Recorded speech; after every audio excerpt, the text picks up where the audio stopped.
साउती ने कहा, कृष्ण द्वैपायन द्वारा अपने महाभारत में रचित विविध पवित्र और अद्भुत कहानियों को सुनकर और जिन्हें उच्च आत्मा वाले राजर्षि जन्मेजय के सर्प यज्ञ में वैशंपायन ने पूरी तरह से सुनाया था, और राजकुमारों के उस प्रमुख परीक्षित के पुत्र की उपस्थिति में और घूमते हुए कई पवित्र जल और पवित्र तीर्थों की यात्रा करते हुए मैं उस देश की यात्रा पर गया जिसका सम्मान द्विज 2 बार जन्म लेने वाले करते हैं और जिसे सामंत पंचक कहा जाता है, जहां पहले कुरु और पांडु के बच्चों के बीच युद्ध लड़ा गया था और भूमि के सभी प्रमुख दोनों ओर थे।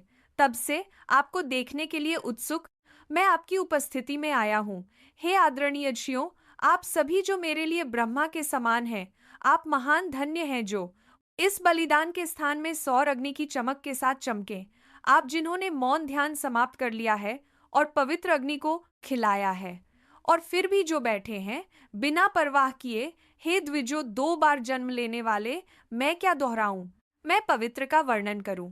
पुराणों में एकत्र की गई कहानियां जिनमें धार्मिक कर्तव्य और सांसारिक लाभ के उपदेश या मानव जाति के प्रख्यात संतों और संप्रभुओं के कार्य शामिल हैं।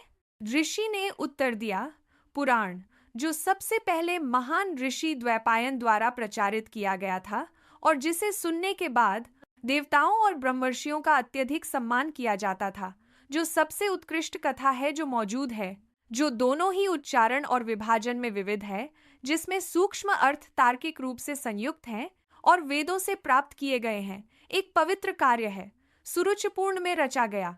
भाषा इसमें अन्य पुस्तकों के विषय शामिल हैं। यह अन्य शास्त्रों द्वारा स्पष्ट किया गया है और यह 4 वेदों के अर्थ को समझता है। हम उस इतिहास को भी सुनना चाहते हैं जिसे भारत कहा जाता है, जो अद्भुत व्यास की पवित्र रचना है।